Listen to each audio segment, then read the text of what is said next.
Our house is on fire. The climate change is here.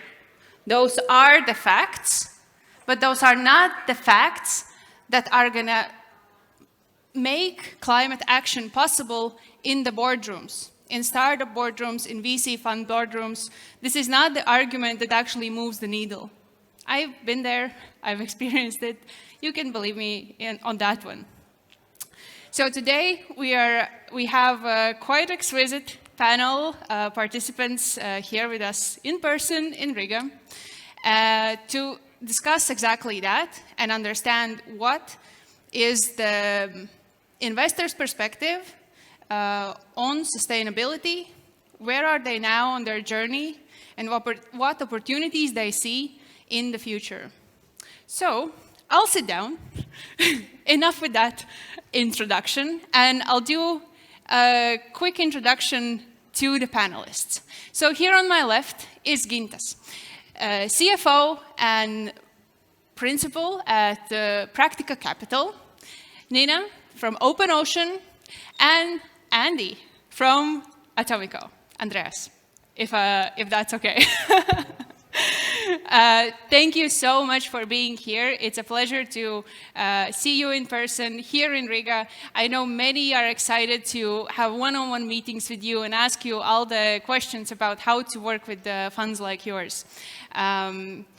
So, as the topic is sustainability, let's jump right into it, and please share what is your fund's current focus and what is the relevancy for you when you're thinking about sustainability. Gintas?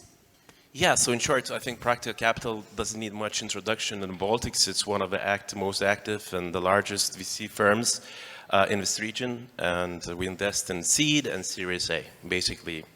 And then it comes to, I think, sustainability. I wouldn't say that it become more relevant. It has always been very relevant to us. As any other VC firm, I would say we invest in the future. And just because we want the future, we have to take care of nature, diversity, and other things. So I think that's given. And in general, I would say that sustainability is encoded in our modus operandi as a VC firm. So all we need to do is to just work more towards that goal. Thank you. Nina? So OpenOcean is a VC fund with offices in Helsinki and London, and we invest in B2B data software, Europe-wide, industry agnostic, but there always needs to be a true technical differentiation underneath the hood. And we go in at seed or age stage, so typically quite early on, and therefore, yes, ESG is super important, but more than what it is at the current stage, it's about what it should be in the future. And there is requirements from our LPs, from greater society, that we should help those companies actually become those sustainable big tech players of tomorrow. And there is actually, according to research, also clarity that both financial performance and sustainability practice definitely go hand in hand, and that is what we very much also believe in. But for us, actually, as a fund, although we invest in B2B software, which directly don't link maybe to many ESG matters in your head, but actually there is a lot of societal impact that you can do. There is reducing the footprint, negative that you leave behind, reducing CO2 emissions, reducing sexual harassment, but also improving that positive handprint that you leave behind, which can be then promoting a fair data economy globally, and that can be promoting team diversity.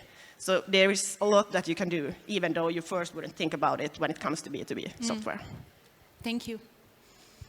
I get my own, thank you. Hi, I'm Andy from Atomico. We are one of the largest funds in Europe. Latest fund is $820 million. We invest all across Europe. On stage-wise, from Series A and onwards, usually with tickets of $5 million and above. Very generalist focus, so have done anything from flying electric jets to B2B software. And yeah, in terms of sustainability, I think, not to repeat what you guys said, I think it's incredibly important out of two main reasons. One is it's the right thing to do, and secondly, it drives business results. And what we're doing with our portfolio companies is a wide array of things. We run workshops with them. We, of course, look into sustainability when doing due diligence on companies. We have just recently hired a new ESG director, Celine, who's absolutely amazing and helping our portfolio companies to be better in their journey on sustainability and ESG in general. So yeah, a couple of the things that we do, and happy to go into detail. Thank you all for sharing that. And just from hearing what your funds are focusing on, I think it's rather clear that you are the normal VC funds, not the ones that focus purely in impact investing, but you invest in various business opportunities across the spectrum, but you want to see those business opportunities grow into what you want the future to look like. More sustainable, greener, etc. You already briefly touched upon the current state of things for you regarding sustainability, but as it is with Riga, I don't know if you know the saying for the guests of Riga, there is a saying about Riga that it is never completed. It is never finished or done. So similar situation is also for sustainability in companies, and I bet that you also have huge ambitions for the future, but I'm curious where you exactly are now, what you have done, what you have completed, what you can be proud of.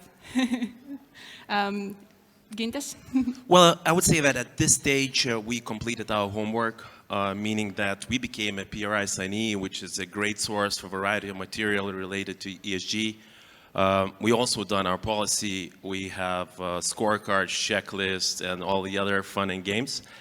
And I would say that now for us is towards the implementation stage where we want to assess the startups and help them by using the tools we have.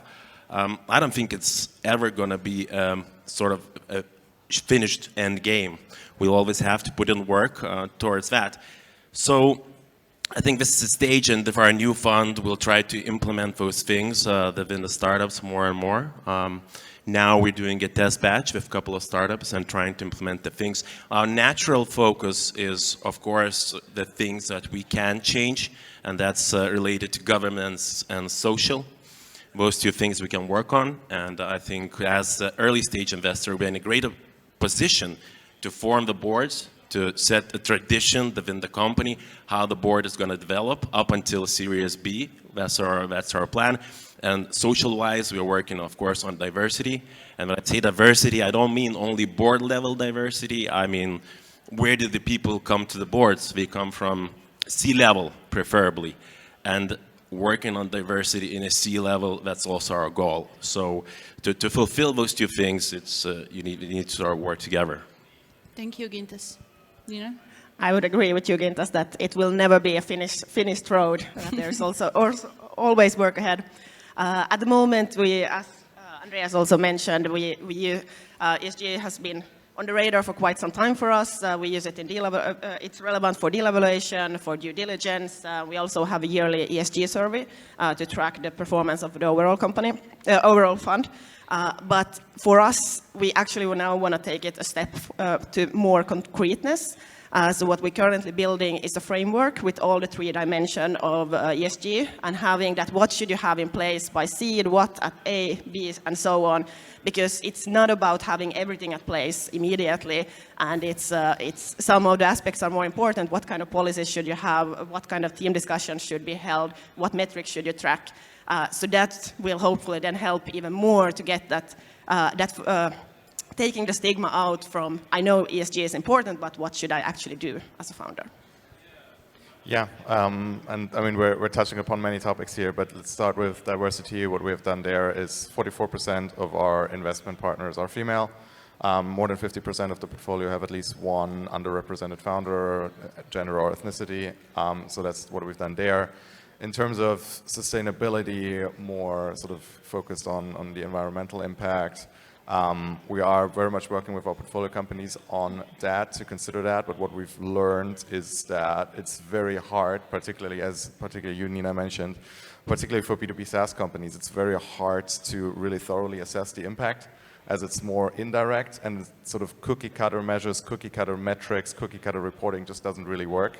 So, which is actually one of the big drivers for why we hired Celine as our ESG director, who exactly helps our portfolio companies tackle all of these different topics that we kind of all muddling together right now here, including climate change, including diversity, including also social responsibility and so on. So, and maybe some more things that we've done a bit more broadly is every time we look at a company, we definitely always consider profit and purpose and how that goes hand in hand.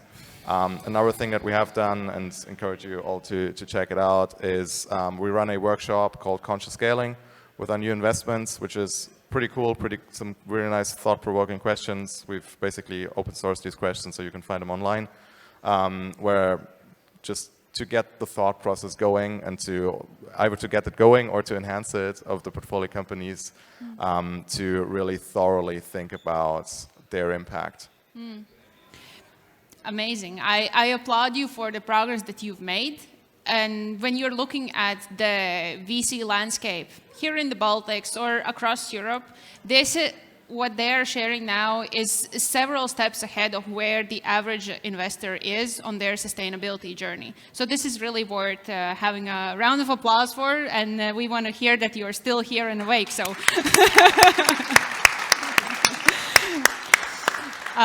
You had your opportunity to brag, and now we want to hear what actually goes into getting there. What have been the challenges for you along the journey, and maybe that can be also something that others can learn from as they set out on this path. Yeah, I mean, happy Andreas, to continue on what I just said. I think sort of the challenge is exactly the cookie cutter measures, the cookie cutter reporting, because that's just really, really hard to make it work, and there's just so much that goes into that. So I think that is definitely one of the things that we found challenging and why we opted for a more kind of soft, not so cookie cutter approach with hiring a person who helps us and who helps our portfolio companies on that. So definitely one of the challenges is that, well, impact ESG is just so different for every company that we invest in, particularly if you're a generalist fund. We have companies like Lilium, which are electric vertical takeoff and landing jets, which eventually replace car rides or replace plane travel. It's totally different impact than your average B2B software company. So definitely major challenge has been that. I think we were lucky, which was not been a challenge, is to actually create awareness. Because everyone was aware that, well, this is something that we should be doing, which is great. It has also not been a challenge to make it clear to our portfolio companies, hey, this is something that you should be taking into account. I think the awareness has always been there amongst the portfolio companies, but then actually sort of to spend dedicated resources on it has also sometimes been a challenge. And overall, I think it's a journey that's never done, as you pointed it out, and we're far from perfect. I think we can become a lot better on reporting, etc., where we've just had too little time, and we hope that Celine, our ESG director, is going to solve it. throwing the ball over to London, where she is right now.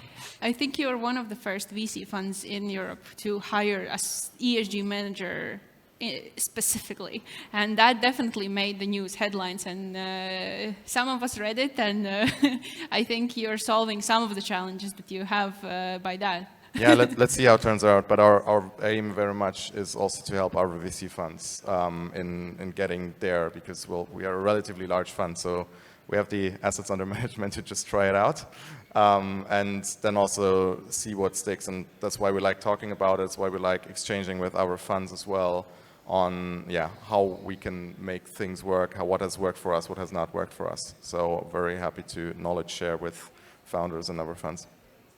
Thank you. Nina? Yes, I would very much agree with Andreas with those being our also biggest challenges when looking back, that although you do the yearly ESG survey, but how comparable are those numbers actually? But I think with that, we're actually taking a quite big step forward with the EU regulation coming into place in the beginning of next year, because then we actually get some standards across the industry, and that will then, maybe it's not perfect numbers, but plus minus 10%, and then being able to compare that, how do your numbers track with industry standards, because as Andreas pointed out, there are so different companies, but still getting those numbers in place, and then from there being actually aware of that and what kind of action should you take. So that will definitely be our biggest challenges now going forward. Thank you. I'll probably agree with all the points my colleague said, but I would probably speak from a point of GP, what was our internal biggest challenge? I think that question can be looked from that corner as well. And I think sometimes in a big organizations, it's a bit easier to pursue certain policies to implement them. Meaning if you come to work for KPMG or Deloitte or some big investment bank, you are dragged into the culture. So if the culture is follow ESG internally and that's important, you're sort of, yeah, okay, I'll follow this policy because I want to make a career. When you're working for a small GP, small, I mean 10, 15 people, naturally you don't have that drag. So that sort of says, okay, so everyone has to be a believer internally in a GP to be able to implement these things in the portfolio companies. So I think the greatest challenge for us was to make everyone a believer internally, so we could sort of teach what we preach what we live. So that was a bit of, I think, our challenge. I think these are very relatable also for startups or just business owners in general. There are new regulations coming, there are internal discussions. It's not simple. So yeah, thank you for opening up and sharing. It's not usually the favorite question to answer in front of people on stage, but thank you for doing that. I want to also take the opportunity and ask all of you, what does it actually mean for a startup who is approaching you to get an investment, and what does it mean for your current portfolio companies, all these new policies and improvements? Andreas, let's start from your side this time. Yeah, happy to. I mean, first of all, I think exactly creating awareness is the most important thing. And I mean, there's so many reasons for why you should be focusing on ESG, why you should be looking into potentially creating policies. But first of all, maybe thoroughly thinking about what you actually want to achieve. And I mean, diverse teams perform better. You can future-proof. If you think about your impact, you can future-proof yourself against future regulation.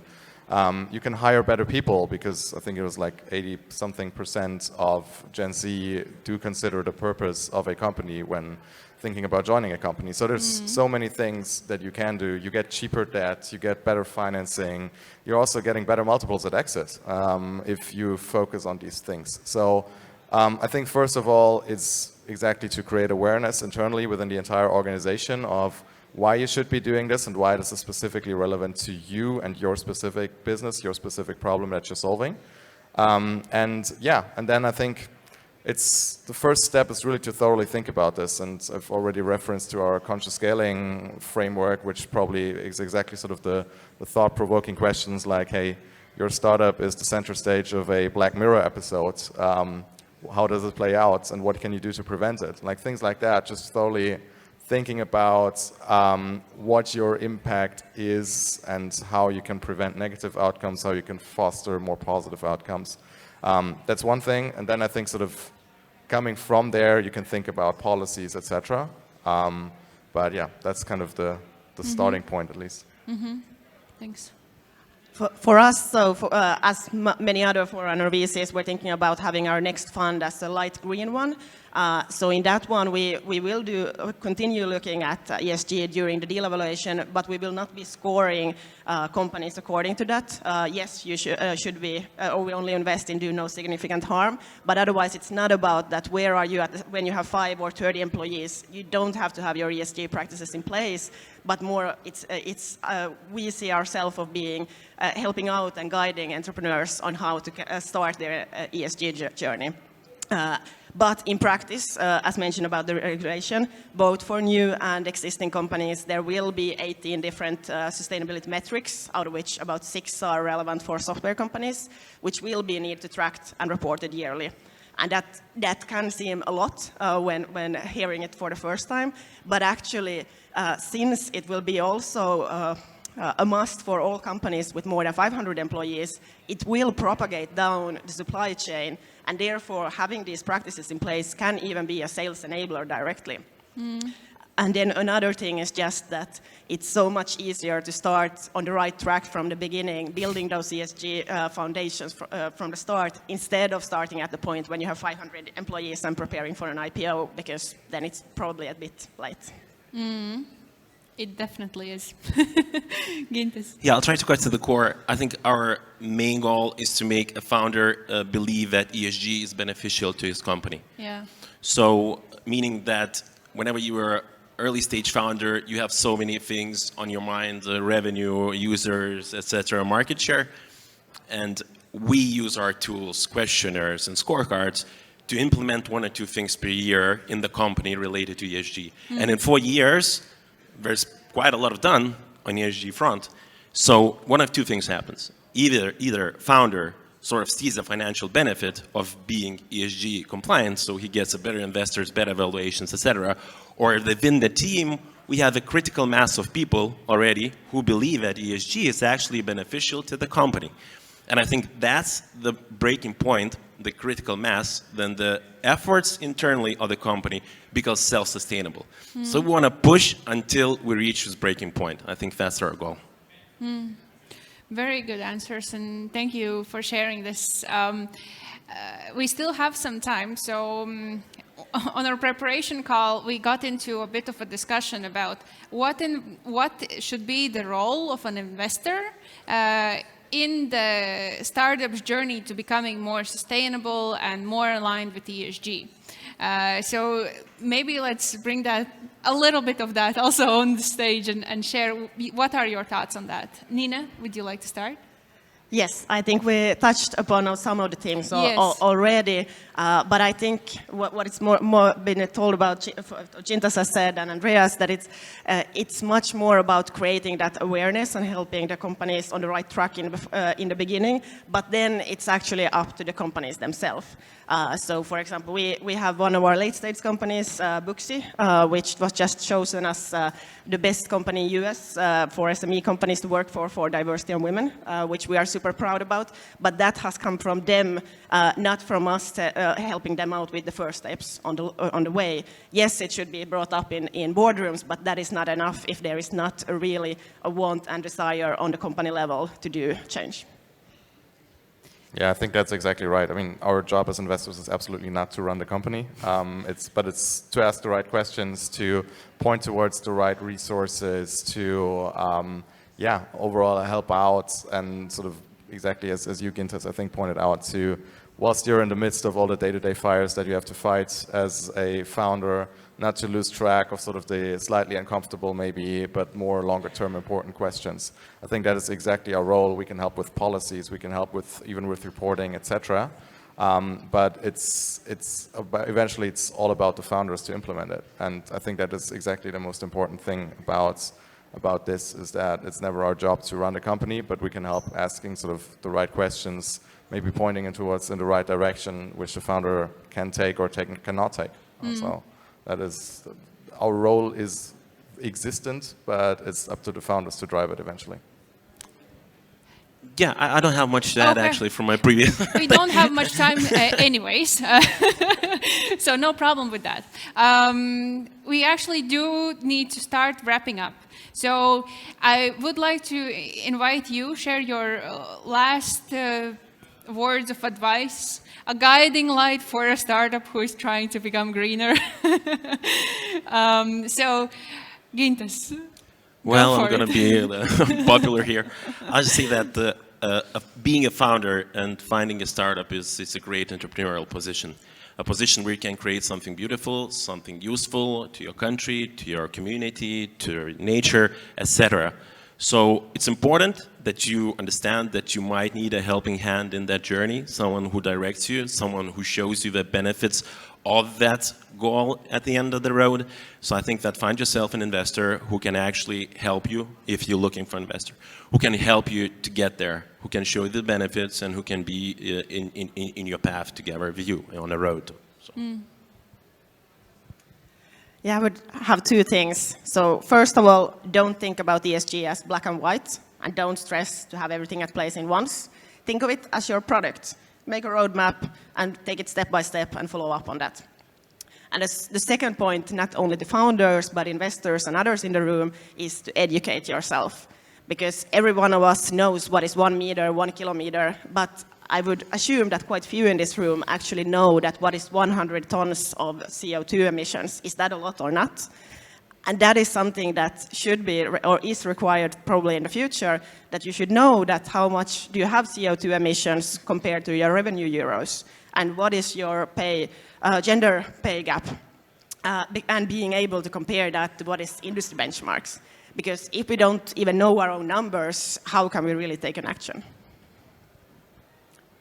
Not too much to add. I'm not sure if we're sort of the guiding light in the darkness, because I think actually founders are usually quite aware. But I think sort of exactly sort of maybe two things, and just not to repeat what you guys said. I think number one is exactly have that awareness that in the long run, well, your business will have societal, financial, but also like environmental impact. And just to be aware of this and just start thinking as early as possible thoroughly about this without putting policies in place, but really to think about what does your business do in the long term to society, to the environment, etc. So that's number one. And number two is maybe touching upon the last question that we discussed, is really to challenge your investors. I mean, we should be great connectors amongst the portfolio companies, with our founders, with potentially slightly similar businesses who have faced similar challenges along the way. We have worked with consultants, or our portfolio companies have worked with consultants that we can connect to. So also don't be afraid to push your investors on exactly these topics, as this is one thing where, yeah, I think it's something where we can connect to the right people, where we can point into the right direction. So please don't be afraid to push us as investors. Thank you. That was I think all of these should be written down and printed on the walls of startup offices, just as a reminder that sustainability can be a business opportunity. It can be competitive advantage when your company is compared either by investor or an employee or a customer. So think about ways how you can start, because sometimes that is the hardest part, just for understanding where to even begin, because so many of us are talking about how important diversity and inclusion is, the CO2 footprint, and then we talk about all of these different subjects. So start with something that truly can help you grow your business faster.